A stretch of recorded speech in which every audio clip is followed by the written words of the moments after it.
예. 자, 어젯밤에요. 새날 오디오를 좀 갈아봤거든요. 어떤 느낌으로 들리시는지 댓글창에 좀 써주시기 바라겠고요. 자, 민주당 원내대표에 김병기 의원이 선출됐다는 이야기도 드리면서 시사회에서 한번 다뤄보도록 하겠습니다. 자, 시작하겠습니다. 양이원영의 환경과 경제 22번째 방송입니다. 어서 오십시오. 네, 안녕하세요. 양이원영입니다. 자, 정권 교체하고 첫 방송이기도 네, 합니다. 그러네요. 네. 근데 관련해서 이슈들이 네, 제가 네. 이제 전에 다른 방송에서 했던 이야기인데, 다음 정권 때는 초반 좀 안정이 되고 나면 기후에너지부가 이슈를 주도할 거다. 그럴 수밖에 없을 거다. 이렇게 말씀드려요. 그러면 좋겠어요. 네. 근데 민감한 내용들도 많고 개혁해야 될 것도 많아서 매끄럽게 잘 준비해서 해야 될 겁니다. 아마 국정기획위원회에서 사전 준비를 잘 하시겠죠. 네. 자, 어쨌건 초반 이슈가 있고 이제 나머지 기간 동안에 기후에너지부가 세간에 가장 관심 있는 부서가 될 거다. 이렇게 생각을 하는 거죠. 뭐 사법개혁권도 있고 노동법도 개정해야 되고 의료 대란 문제 그것도 해결해야 되고 지금 켜켜이 쌓인 게 많죠. 네. 네, 기후에너지도 저는 그중에 굉장히 중요한 부분이라고 생각을 하는데, 근데 뭐 오늘 좀 뒤에 얘기하겠지만 기후에너지부는 만들어지지만 대통령실은 좀 아쉽게도 저는 기후에너지 수석이나 이런 거 좀 만들어줬으면 좋겠다고 생각했는데 AI 수석 밑에 이제 기후 환경에너지 비서관 그 정도로 이렇게 배치가 되더라고요. 그러면 기후 에너지 환경 이걸 다 아울러야 되는데 하여튼 만만치 않겠다 이런 생각이 좀 들었어요. 네. 알겠습니다. 자, 어쨌건 지금 정권 초반에 누리는 효과는 많이 누리고 있는 것 같아요. 대통령이 워낙 달라진 모습. 똑부잖아요. 똑똑하고 네. 부지런하고. 전과 네. 달라진 대통령의 모습을 확 보여주니까 네네. 국민들 관심이 확 쏠리는 느낌이 분명히 있고요. 좀 안심하는 것도 같고 한편으로는 되게 행복해한다 하는 그런 메시지를 저도 많이 받았어요. 뭔가 맥락을 알고 지시를 하고 회의를 하고 하니까 그러니까요. 효능감이 굉장히 빨리 느껴지는 느낌이에요. 네네네. 바로바로 이제 처리하는 경우도 있고 지난번에 그 주식 부정거래를 단속하는 그 실무자들하고 같이 회의한 그 유튜브 영상들이 엄청나게 많이 조회되고 사람들이 그거 보고 많이 감탄했다고 하잖아요. 네. 네, 실무를 챙기는 대통령이니 참모들이 얼마나 힘들겠습니까? 사실 가장 힘든 리더가 똑똑하고 부지런한 사람인데 아마 이번에 대통령실 들어가서 이번에 참 그 직원 중에 한 분 쓰러지셨다면서요. 예. 네, 그러니까 초반에 한 열흘밖에 안 됐는데 지금 한참 지난 것 같잖아요. 워낙 많은 일을 하셔가지고. 네, 그러면 그만큼 기대가 많이 큰 것 같습니다. 예. 네. 자, 알겠습니다. 오늘 이제 의제를 한번 다뤄보도록 할게요. 네. 자, 대통령 취임하던 날 예. 체코 원전을 예. 계약 체결을 했는데 네. 전자계약으로. 네, 그러니까 전자서명으로. 근데요, 예. 여러분들 있잖아요. 이게 단순하게 계약 체결되는 문제가 아니라 불법이 너무 많아. 일단은 우리 대통령 입장에서는 이제 저거 했다고 하니까 뭐 체코 정상과 통화도 하긴 하는데 문제는 이게 사실 대한민국에 도움이 안 되는 수출이지 않습니까? 도움이 안 될 가능성이 있다라고 저희가 이제 계약서를 들여다본 건 아니기 때문에 UAE 원전 수출 건이나 그다음에 이번 체코 원전 수출 과정에서 드러난 여러 가지 소식들을 가지고 종합해 보건대 되게 신중해야 된다라고 의견을 드렸는데 그게 새 정부에서 제대로 보고되기도 전에 아마 취임식 날 전자계약을 했다면 제대로 보고되기 어렵지 않았을까요? 참모도 다 구비되지 않은 상태니까 그렇게 허겁지겁 이렇게 전자서명을 해버리면 근데 어쨌든 그거를 다 넘겨받는 새로운 정부에서 그 책임을 다 져야 되는 거잖아요. 그런 부분에서 좀 약간 놀랬죠. 예. 그러니까. 얼마나 급했으면 원래는 그때 장관, 원자력 안전위원회 위원장, 여야 국회의원 심지어 대통령까지도 원래 가려고 했던 건데 대통령은 그런 상황이니까 빼고 나머지 그렇게 떼거지로 가서 멋있게 세레모니 하면서 개학을 할 계획이었잖아요. 예. 근데 개학하려고 간 비행기 속에서 어쨌든 체코 법원에서 가처분 결정을 내려버려서 다시 되돌아오긴 했는데 그 이후에 만약에 계약을 하려면 제대로 인제 절차를 밟아서 양국 간에 지금 뭐 수십조 원이 걸린 건이니까 그러면 손해를 보더라도 그만큼 많이 보게 되는 거고 책임도 많이 지게 되는 거니까 이게 개별 기업 간의 계약이라고 보기 어렵거든요. 그러면 국가 간의 이 정도의 계약이라고 보면 새 정부가 잘 검토할 시간을 좀 줘야 되는데 어떻게 취임식하는 날 그날 전자서명으로 이렇게 해 버렸나 생각이 들어서 좀 약간 필요하다면 할 수도 있는데 좀 괘씸하더라고요. 그러니까 이게 어떻게 보면 참 표현이 속된 표현인데 뭘 치우는 느낌. 어쩔 수 없이 받아들여야 되는 느낌. 그렇다고 대통령이 이걸 거부할 수는 없고. 아 그렇죠. 또 국가 대 국가로 한 거니까. 그러니까 참 저는 산업통상자원부 장관 안덕근 장관 이제 제가 KDI 스쿨 공부할 때 저희 학교 교수였는데 어떻게 이런 식으로 일을 처리할까 싶네요. 그러니까요. 네. 자, 어쨌든 여기 관련해 가지고요. 그 절차적 정당성. 이런 게 인제 그 전문가들 사이에서 나온 성명서라든가 이런 내용들이 많이 있는데 지적하시는 걸 보면 어쨌든 대통령이 거리된 상태 새 대통령으로 이렇게 바뀌는 그 시점이잖아요. 네. 그 상태에서 충분히 국무회의나 이런 걸 논의하고 사실은 진행하는 게 맞는데 그러지 않고 했으니까 이건 절차적으로 좀 문제가 있는 거 아니냐 이런 지적이 있고요.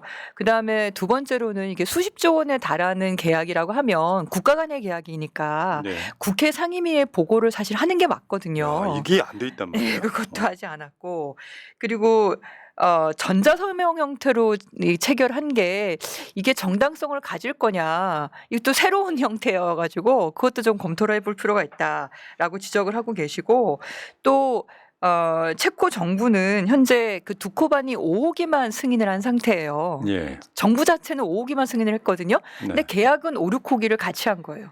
그게 뭐예요? 그러니까 왜 이런 일이 일어나는 거예요? 그러니까 이게 정말 하려고 한 건지 그런 절차적인 정당성을 확보하지 못한 상태에서 이렇게 허겁지겁하는 게 도대체 어떤 의미를 가지고 있는지 이 계약서를 좀 잘 들여다볼 필요가 있다라고 예. 생각이 들고 그리고 저쪽은 10월달 총선을 앞두고 지금 하는 거고 우리는 윤석열 대통령 이걸 추진했던 윤석열 대통령의 탄핵 이후에 진행이 된 거고 이게 과연 국가 대 국가로서의 책임 있는 계약일 수 있느냐? 예, 굉장히 정치적인 의도를 가지고 한 거 아니냐 그런 지적이 있는 거죠. 그리고 또 하나가 지금 프랑스 가 제소를 해서 EU 집행위원회에서 이 제소를 승인을 한 거잖아요. 예. 진행을 하고 있고 이게 결과가 안 나왔거든요.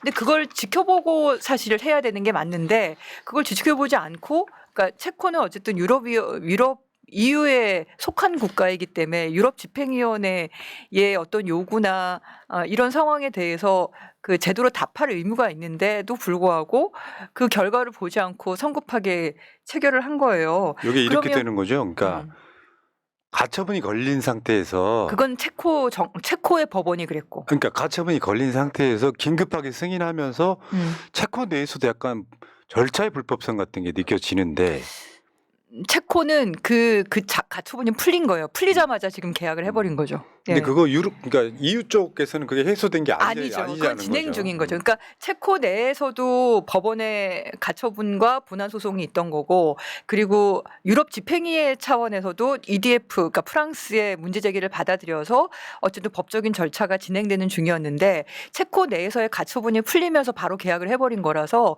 그러면 자기가 속한 유럽 집행위원회 차원에서는 아무런 결정이 나지 않은 상태에서 한 거니까 과연 이게 체코 전체 예산의 한 20에서 30% 정도를 달하거든요. 그러면 예. 체코에서 돈을 조달할 수가 없어요. 그러면 계약 내용을 보면 우리나라가 돈을 도대체 얼마나 여기다가 대출을 해줘야 되는 건지 얼마나 묶여야 되는 건지도 검토를 해야 되는 거고 그리고 여기에 EU에서의 지원금 보조금도 받아야 될 거예요. 근데 이게 이런 식으로 법적인 문제가 해결이 안 된 상태면 이후에 공공 조달이나 이런 거를 기대하기도 좀 어렵게 되는 상황인 거죠. 그럼 이 사업을 진짜 할 생각이 있으면 이렇게 성급하게 할 수가 없는 거죠. 정말 이 사업을 할 거라면. 뭐가 있을지 모르지만 그게 원전주에 대한 어떤 작업인지 아니면은 뭐 또 다른 게 있는지 옛날에 저 아랍에미레이트 수출하는 것처럼 그때는 파병도 했고. 네. 그 어떤 네. 이면 계약이 있는지도 모르는 상태에서 뭔가 정권 바뀌기 전에 이거 해야 돼 급하게 서두른 느낌 속에 우리가 계속 분석을 해드렸지만 사실 여기서 남는 게 없는 장사잖아요. UAE 때보다 더 심각하게 수익률이 떨어질 것이 훤히 보이는 거죠. 언제 예. 돈 받을지도 모르는 상황. 그리고 그나마 다행인 건 현지화 비율이 60%가 한 20%로 떨어졌나 봐요. 그거는 조금 따낸 것 같긴 한데 그걸로도 과연 수익률이 날지는 알 수가 없어요. 중동과 유럽은 다른 시장이에요. 안전 기준도 그렇고 절차도 그렇고 노동 시간도 그렇고 이번에 문제된 것 중에 하나가 체코 그 원전 수출할 때 건설하는 현지의 노동자 숙소 가지고 문제가 됐잖아요. 네. 그러니까 유럽은 그런 것도 문제가 된다니까요. 노동자들한테 적절한 숙소를 제공하고 있냐, 노동시간 제도를 지키냐 이런 게 다 문제가 돼요. 근데 우리나라가 뭐 온타임 인버짓이라고 제 시간 공사 기간 맞추고 처음에 계약한 그 돈 내에서만 하겠다고 말하는 그 주장을 하게 되면 UAE의 바라카 원전보다 훨씬 더 어려운 조건에서 과연 그게 가능할까? 근데 UAE 지금 원전도 수익률이 제로가 아니라 지금 마이너스인 상황인데 체코 원전은 도대체 무슨 근거로 우리가 수익이 남는 원전 수출일지를 잘 봐야 되는 거죠. 정치적 목적이 아니라면. 근데 그걸 들여다보기도 전에 전자서명을 해버렸으니까. 그래서 이제 쉽게 표현하면 알박기 해버린 거죠. 그렇죠. 지금 현재 이재명 대통령이 뭔가 사인 안 할 수 없게 만들어 놓고 강제로 사인하고 체코 대통령인가요? 거기랑 통하게 만들었지. 나 진짜 열받네. 근데 그 대통령은 어쨌든 10월 달에 선거 있으면 어떻게 될지 알 수 없는. 근데 보면 뭐 잘 아시겠지만 소위 이 원전 마피아라고 하잖아요. 그 세력의 권력이랄까 힘이 엄청 센 그런 느낌이에요. 왜냐하면 그쪽은 소수인데 자본이 어마어마하거든요. 자본이 어마어마해요. 우리나라도 지금 제가 국회의원 할 때 원자력에만 들어가는 그 각종 지원금, 보조금, R&D 연간 1조가 넘어요. 연간에 1조 조단위예요. 근데 뭐 원자력 관련해서 아웃컴이 별로 나온 게 있나요? 결과물이 뭐 새로운 기술이 된 게 별로. 저번에 왜 국산화 핵심 부품 국산화하는 거를 이명박 정부 때부터 한 거를 신한울 1, 2호기에 적용하면서 문제가 많이 생겼다고 말씀드렸잖아요. 네. 기껏 한 거라고는 그거 말고는 국내 원전의 안전성을 높이기 위한 어떤 작업을 한 것도 별로 없고 그럼 연간 1조 원씩이나 들여서 도대체 어떤 게 나오고 있을까?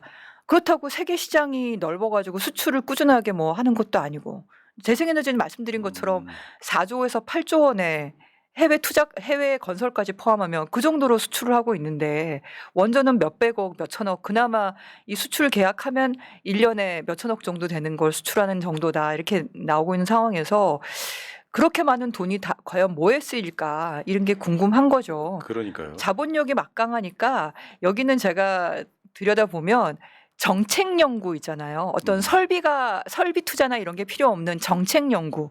보통 엔지니어 쪽에 아니면 기초과학 쪽의 연구들은 보면 설비를 이렇게 구비를 해야 돼서 비용이 굉장히 막강해요. 그 R&D 비용이.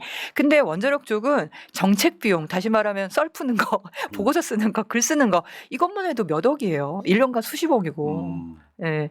그래서 참 여기는 돈이 많은 곳이구나. 그걸 제가 알게 되더라고요.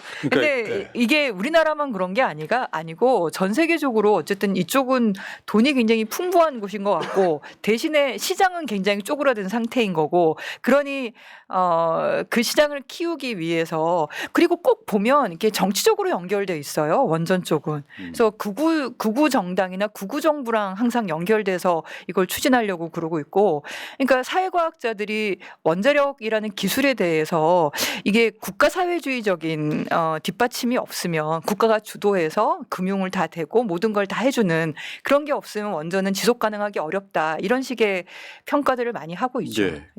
지금 나오는 뉴스를 보면은 신규 원전 짓겠다 이 방향성으로 가고 있는데 문재인 정부 때도 비슷하거든요. 이미 알박기를 해놔가지고 이걸 되돌리면 손해가 있다 이런 논리를 갖고 계속 고하겠다 이런 건데 또 지금 이재명 정부 입장에서는 이런 것들로 지금 막 논란이 되는 게 좀 싫으니까 일단은 좀 그 흐름에 보조를 맞추는 느낌이 저 분명히 있다고 보거든요. 네, 네. 거기다가 지금 SMR 얘기까지 계속 나오고 있는 거고. 네. 저는 에너지 정책이 정치에 의해서 좌지우지 되지 않았으면 좋겠다고 말씀드리는 거고, 그리고 아까 원자력 쪽이 꼭 극우 정당들하고 우리나라뿐만이 아니라 전 세계적으로도 그렇게 많이 연계돼서 그 정책이 추진되고 있어요. 시장은, 그러니까 자본주의 사회에서의 시장 평가에 의하면 도태되는 시장인데 꼭 이 정치적인 힘을 뒤에 업어서 뭔가를 진출하려고 하거든요. 근데 네. 그나마 전 세계적으로 신규 원전을 건설하는 나라가 러시아, 중국 말고는 거의 없는 상황이란 말이에요. 아니면 동유럽이거나. 그러니까 그것만으로도 잘 보여주고 있는 거죠. 그럼 우리나라는 어떻게 해야 되냐? 저는 뭐 합리적이고 정당한 평가 속에서 정말 우리나라의 이익이 되고 필요하면 저는 하는 게 맞다고 생각을 해요. 근데 그런 점검이나 검토가 되기 전에 막 이렇게 전자서명으로 해치우고, 그리고 오늘도 기사가 났죠. 11차 전력수급 기본계획에 반영된 신규 원전, 대형 신규 원전 2개와 그다음에 SMR은 아마 뭐 한 3-4개 정도 되는 것 같은데 소규모 원전으로 이거를 하반기에 공모 절차를 그냥 진행하겠다라고 진행할 방침으로 보인다 하고 고위 관계자, 정부 고위 관계자의 입을 빌어서 단독 그게 뉴스를 친 거예요. 언플이잖아요. 이제 언플. 그러니까 이게 못 받게 하는 거. 도대체 고위 관계자가 지금 장관도 없는 상태고, 그리고 관련 비서관도 없고, 그쪽에 있는 어떻게 보면 수석도 없는 상태에서 고위 관계자가 도대체 누굴까? 가공 인물일 수도 있어요. 언론들의 자가 발전하는 거. 그러니까 이게 그만큼 이쪽은 그런 걸 잘하는 데기 때문에 하여튼 전 입체적으로 다각도로 이렇게 뭐 공격, 압박, 여론 조성 이런 것들을 지금 하고 있는 게 아닌가 싶은 생각이 듭니다. 예. 저는 제가 봤을 때 이재명 대통령이 이제 선거 기간에도 신재생 에너지, 뭐 풍력, 태양광 이런 이야기를 꽤 많이 하셨고, 에너지 고속도로 결국 국민이 쓸 전기는 정해져 있고 원전 비중이 높아지면 신재생이 발전 못하는 그 구조 속에 지금 계속 원전을 비중을 늘리려고 하는, 이거는 분명히 세계적으로도 지금 우리 선진국 중에는 재생에너지 비중이 제일 낮은 OECD 국가 꼴찌인데요. 네. OECD 국가는 평균 30% 넘었고요. 우리나라는 이제 10% 되니 많이 그러고 있죠. 예. 네, 자, 지금 OECD 국가 꼴찌를 넘어서 전 세계 꼴찌로 향해 달려가고 있는 중입니다. 분명히 이재명 정부 때 바뀌긴 할 텐데, 그러니까 그 기득권 놓치지 않으려는 세력들의 총 공세가 지금 시작된 느낌이에요. 외로워지는 양이원형. 자, 네, 그래서 그런 온갖 욕들을 오늘도 기사가 그렇게 나오니까 저한테 엄청나게 전화가 오는 거예요. 근데 이게 확실하게 출처가 나오지 않은 상태에서 단독 나오는 이런 기사는 저는 의심을 볼 만하다고 생각하고, 충분한 검토 속에서 신규 원전이 필요하다 하면 가는 거죠. 우리가 뭐 에너지를 이념적으로 생각하나요? 근데 방향은 분명하게 재생에너지를 확대하는 것, 그 중심의 전력 수급 계획을 짤 거다. 거기서 원전이 필요하면 가는 거고. 근데 지금 건설 중인 원전도 4개나 되고 있거든요. 예. 건설 중인 원전도 4개나 되는데 이 4개가 연결해서 전기를 실어나를 송전솔로가 지금 없어요. 예. 근데 신규를 또 하반기에 부지 공모한다 그러면 또 이게 지역별로 얼마나 아수라장이 되겠습니까? 한이 많이 가지고 갈등 생기고, 그걸 충분히 검토했다고 보기 어려운데 도대체 어떤 고위 관계자 발로 나왔는지 좀 색출 좀 했으면 좋겠어요. 알겠습니다. 예. 그래서 우리 국민들이 이재명 정부의 그런 식으로 방향성을 힘을 실어줘야 된다고 생각해요. 정권 초반에는 네. 저쪽에 어떤 격렬한 저항에 시달리기 싫으니까 일단 리스크는 접어두고 자기 아젠다를 할 수밖에 없거든요. 그러니까 그러다 보니까 이게 후퇴하지도 않고, 사실 진짜 제가 계속 말씀하셨지만 방패장 문제가 더 심각해요. 핵폐기장 어떻게 할 건지. 방패장 어디다 지금 세울 거냐, 그런 문제가 있다는 말씀드리고, 자, 두 번째 아젠다로 한번 가볼까요?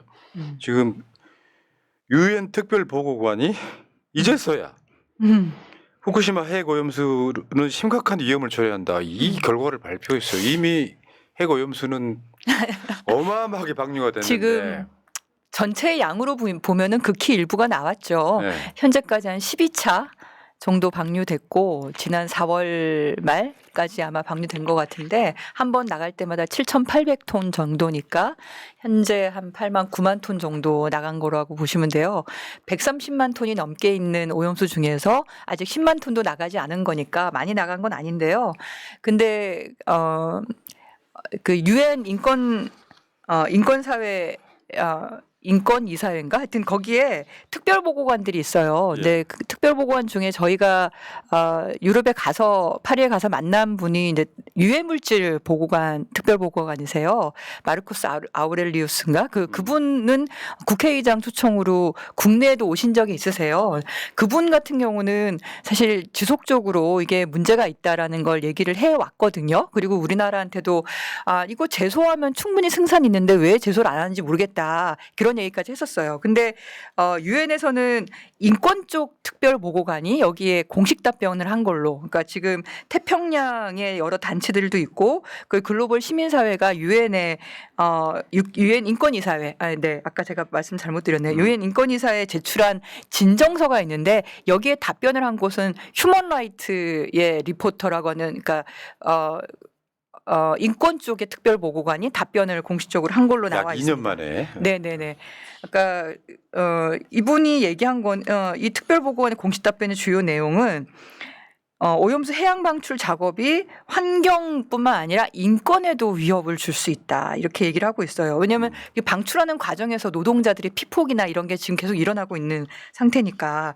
그리고 어린이나 아니면 일본뿐만 아니라 다른 해외 지역에서의 추가 오염 위협에 노출될 수 있다 이렇게 경고를 하고 있고 그리고 건강에 미치는 영향에 대해서 과학적 증거에 기반하여 평가하지 않았다라고 그렇게 평가를 하고 얘기를 하고 있어요.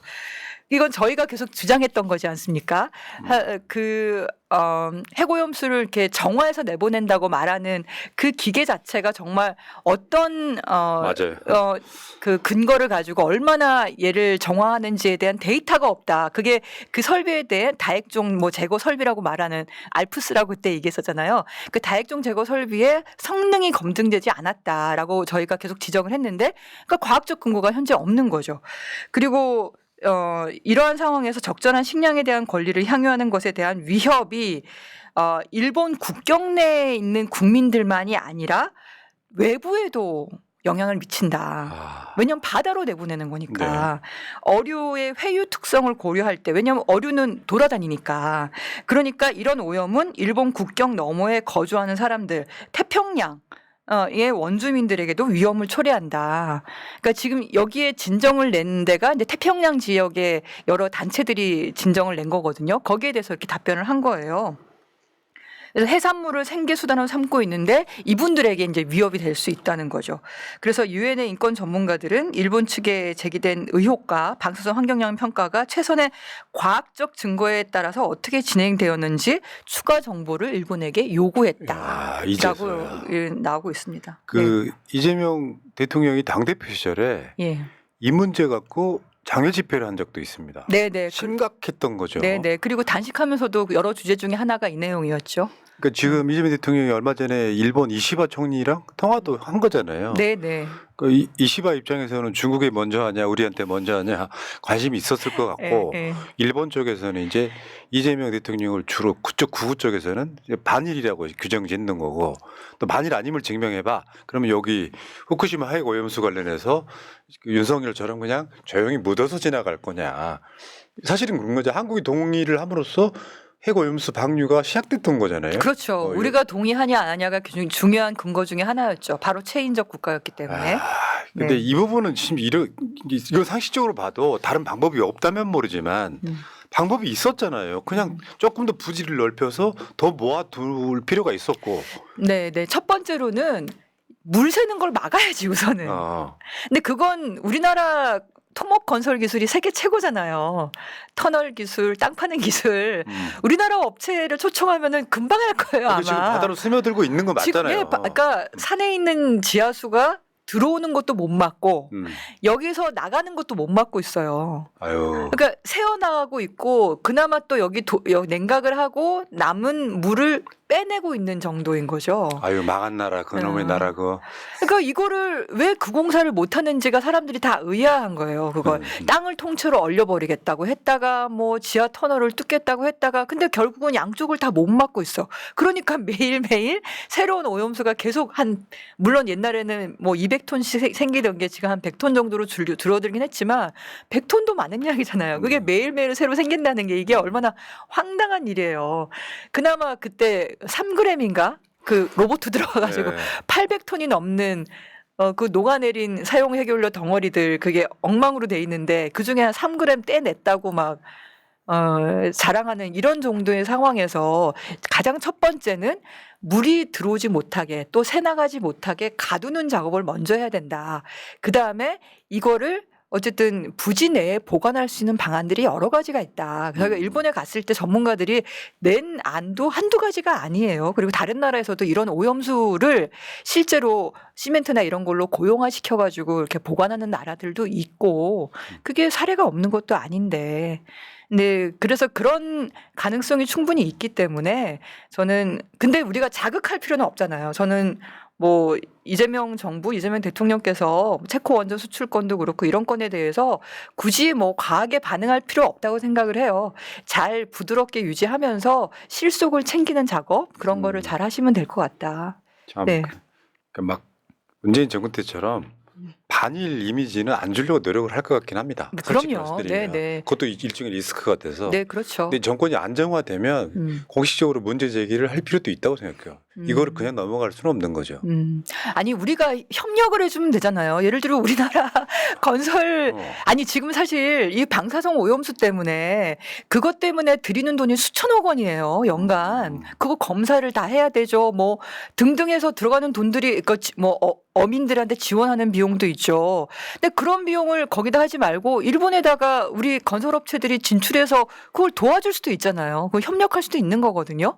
그러니까 이 오염수 처분에 대해서 같이 협력하자, 같이 협의하자 이렇게 제안할 수도 있죠. 뭐 안 된다, 반대한다, 뭐 이런 것만이 아니라 저는 그걸 잘 고민해서 진행을 하면 좋겠다는 생각이 듭니다. 예, 알겠습니다. 저 어쨌건 진짜 이 부분을 정권이 바뀐 김에 좀 표현을 좀 속되게 하면 윤석열이 싼 똥 중에 굉장히 큰 똥이에요. 이거 치워야 되는데 고민이 많겠다. 어떤 방식으로 치울 건가 이 부분은. 자, 후쿠시마 핵 오염수 심각한 위험을 초래한다. 우리 아까 800톤 이야기하니까 윤석열, 김건희가 관저에서 한 달간 썼다는 네. 물량이 800톤이네요. 네, 네. 어마어마한 거 아니에요? 아니 그거에 뭘 썼는지 아직도 근데 그 전부터도 물을 많이 썼다면서요. 최근에 가장 유력한 것 중에 하나가 예. 무슨 약물을 희석시키는데 그 정도 물량이 필요하다는 이야기를 공식적으로 공식 어디서 공식? 아니 그러니까 뭐랄까 이렇게 그냥 뭐 음모론으로 나온 게 아니라 예. 상당히 좀 공신력 있는 방송에서 이야기를 하고 있더라고요. 아 그래요. 공신력 있는 저도 기자들이. 얘기는 듣지만 설마 그러고 있죠. 저 예. 그런 이야기가 들렸다는 이야기 드리고요. 알 수는 없죠. 자, 그다음에 지금 아까 제가 말씀드린 것처럼 이제 이재명 정부의 가장 키워드 중에 하나는 기후 에너지부가 아닐까. 네네. 아 잠깐만요. 그거 하기 전에 네. 그 이야기 하나 더 해야 돼. 지금 이재명 정부가 출범을 했는데도 보도 자료에서는 오염수 방류 등이 안전하다 이렇게 브리핑하고 있다는 거죠. 네네네네. 지금 유엔 특별 보고관이 이런 보고서를 냈는데도 불구하고 그런 내용은 이런 방구 없고 여전히 일일 브리핑으로 후쿠시마 오염수가 안전하게 관리되고 있고 방류 이후에도 문제 없다 이런 브리핑이 원자력 안전위원회에서 계속 하고 있는 상황이죠. 저게 논란이 되니까 윤석열 정부에서 국무조정실에 이걸 맡겨놓고 계속해서 조사해라. 네네. 근데 자기들은 계속해서 지금 안전에 이야기하고 있다는 거잖아요. 네네 그렇죠. 네. 실제로 그러니까 아직 아닌데. 지금 우리가 완벽하게 이재명 정부로 되어 있지 않은 거죠. 이런 거 하나하나씩 다 정리해 나가야죠. 예. 자, 지금 그다음에 이제 아까 말씀드린 것처럼 기후 에너지부 요거는 지금 어떻게 보면 패러다임이 바뀌는 거예요. 지금까지 정부에 있어 갖고 환경부. 근데 환경부가 이상하게 우리나라의 소위 보수 정권만 들어서면 네. 환경 파기부가 되고 네, 그렇죠. 그 환경부도 뭐 산업자원부나 뭐 통상자원부나 이런 데도 둘 다 개발만 하고 환경 파괴한단 말이죠. 그런데 기후에너지부는 환경을 지키자는 의미는 사실 아니잖아요. 부수적으로 환경 지키는 결과가 나올 뿐이지 요걸 경제로 만들자는 게 기후에너지부잖아요. 네. 그러니까 환경과 경제가 공존할 수 있다는 것이 기후 위기를 대응하는 과정에서 드러난 거죠. 이건 기존의 패러다임과 완전히 다른 건데 환경은 규제 부처이고 산업은 지능 부처예요. 그럼 에너지는 이 산업을 키우는 데 있어서 보조적으로 풍부하고 값싼 에너지를 그냥 공급만 하면 되는 거였어요. 여기에 온실가스가 나오든 중금속이 나오든 핵폐기물이 나오든 그건 따로 처리할 문제이고 어쨌든 산업통상자원부는 산업을 통해서 경제를 부흥시키는 게 메인이었고 지능부서, 환경부는 여기서 발생하는 여러 오염물질에 대해서 규제를 하는 부처였거든요. 근데 기후위기 문제를 해결한다고 하는 건 환경 문제를 해결을 하는 거잖아요. 그 부분과 산업에 값싼 전기를 공급하면서 여러 가지 오염물질을 발생시키는 거를 그냥 지나갔던 에너지 부분을 합치자는 거죠. 이걸 합치게 되는 건 기존의 규제와 지능이 합쳐지는 개념, 다시 말하면 환경과 경제가 합쳐지는 개념이니까 완전히 새로운 패러다임으로 지금 기후위기 문제를 보는 거다. 그건 다시 말하면 기후가 곧 경제다라고 말하는 모토와 딱 맞는 얘기인 거죠. 그간의 양희원 의원의 줄기찬 주장이기도 했습니다. 네네. 제가 그래서 이번에 그 페이스북에 자기 양희원형의 고백 해가지고 이재명 그거 보셨어요? 이재명 후보의 진심에 대해서 감동했다. 사랑 고백을 그렇게 하세요. 라고 제가 근데 정말 제가 그때 여기 와서 지난 방송 때 말씀드렸던 얘기를 글로 제가 썼는데요. 어떤 정치인이 자기 유권자에게 전기요금 오를 수밖에 없습니다. 우리 같이 힘 합쳐봅시다. 이런 얘기를 어떻게 할 수 있냐고요. 근데 그 얘기를 하시는 거 보고 저는 너무 놀랬고 왜냐하면 제가 그 전기요금 관련해서 국회 때 비례대표기 때문에 지역구 의원이 아니라서 자신 있게 말을 했는데 막상 지역 내려가서 보니까 이런 얘기하기가 얼마나 어려운지 유권자들 앞에서 네. 특히나 이 중소 상공인들 얼마나 고생 많이 하십니까. 그 어려움을 경험하다가 대선에서 후보자가 유권자들 앞에서 전기요금의 진실에 대해서 얘기하신다는 걸 유세 때 얘기하는 걸 보고 너무 놀란 거예요. 제가 그때 전기요금 합리화하자는 법안들을 냈을 때 우리 당 의원님들 다 반대하셨거든요. 근데 특히나 수도권은 전기요금 오를 수밖에 없고 지역이 전기요금이 더 싸질 수밖에 없는 그래야지 이게 국가 균형 발전에 맞게 공장도 지역으로 이전될 거 아니에요. 재생에너지가 풍부한 곳에 공장과 데이터 센터가 이전하는 거니까. 근데 그런 얘기를 이재명 후보가 하시는 거예요. 그래서 제가 너무 놀랬죠. 그리고 또 하나가 기후에너지부였어요. 기후에너지부는 제가 물 건너간 걸로 얘기를 다 들었거든요. 그래서 이거 이번에도 안 되는구나라고 낙담하고 있었는데 이재명 후보가 맞죠. 이렇게 강력하게 밀어붙이시는 걸 보고 정말 기후 문제에 대해서는 의지가 강하시구나. 그 두 가지를 제가 감동을 해가지고 그렇게 페이스북에 글을 쓴 적이 있습니다. 그래서 이 기후에너지부를 앞으로 어떻게 만들 것이냐가 이제 굉장히 관건인 거죠. 그러니까 지금 인수위격인 국정기획위원회에서도 아마 다루겠지만 사실 검찰개혁이나 내란 청사는 당면과제고 장기과제로는 기후에너지부를 얼만큼 어느 정도로 어떻게 보면 키울 거냐, 어떻게 이용할 거냐. 저는 그렇게 생각해요. 이재명 정부의 가장 큰 업적이 기후에너지부가 제대로 가동된다면 그것일 가능성이 매우 높아요. 장기적으로 봤을 때는.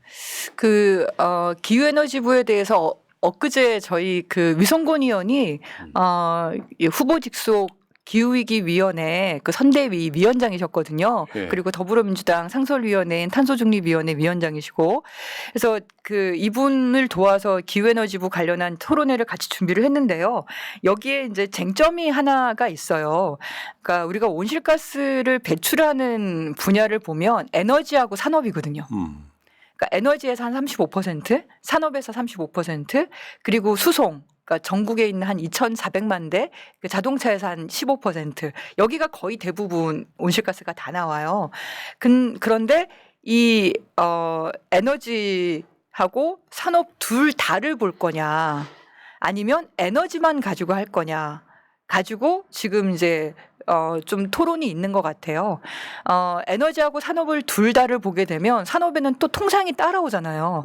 그러면 기존의 산업통상자원부에서 환경부에 있는 기후 분야를 이렇게 떼다 붙이는 거니까 그럼 산업통상자원부를 중심으로 하는 기후에너지부가 될 거냐. 이게 지금 독일의 모델이거든요. 아니면 환경부의 환경 문제가 결국은 다 기후 변화에 의해서 야생 동물이든 아니면 물이든 바다든 다 연관이 되는 거니까 환경을 에다가 산업통상자원부에 에너지를 떼다가 붙일 거냐.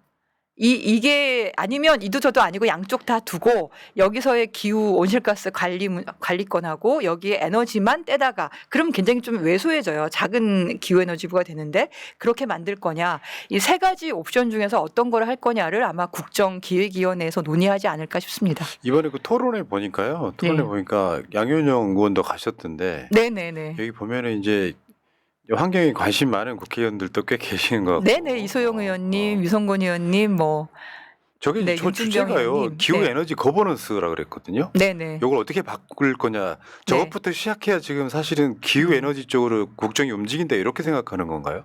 그렇죠. 주체가 어디가 되냐가 아. 중요하니까. 근데 기후에너지부가 있고 하나가 더 있는 게 법적으로 탄소중립위원회가 있어요.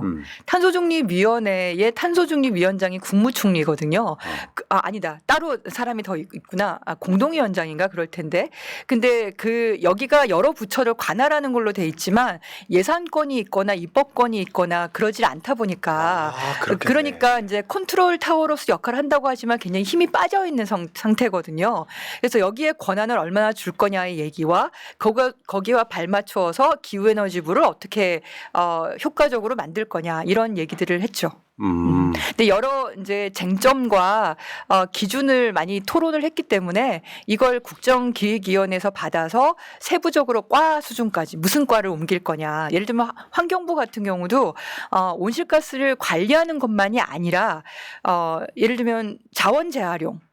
예, 아니면 플라스틱 이런 것도 기후 쪽으로 봐야 되는지 아니면 환경 쪽으로 볼 건지 이런 것 좀 판단이 필요하거든요. 그러니까 그런 걸 아마 국정기획위원회에서 논의하지 않을까 싶습니다. 그러니까요. 예, 예. 근데 네. 이런 구조를 바꾸는 데는 굉장히 시간과 노력과 예산도 많이 들지 않습니까? 네, 네, 네. 그러니까 확 달라질 어떤 시점이 온다 그래도 최소한 몇 년 이상 걸리는 거죠. 기후에너지부를 만드는 건 바로 만들겠지만 기후에너지부를 만든 다음에 우리가 해야 될 개혁 과제들이 있잖아요. 저는 사실 시장 개혁, 요금 개혁, 그다음에 규제 개혁 이 세 가지가 가장 중요하다고 생각하거든요. 그래야만 기후가 경제다라고 말할 수 있는 재생에너지 중심의 산업 전환 그리고 기존 산업의 기존의 탄소 산업의 그린 산업으로의 전환 이런 게 가능하다고 봐요. 이 모든 거에는 다 재생에너지가 기반이 될 수밖에 없거든요.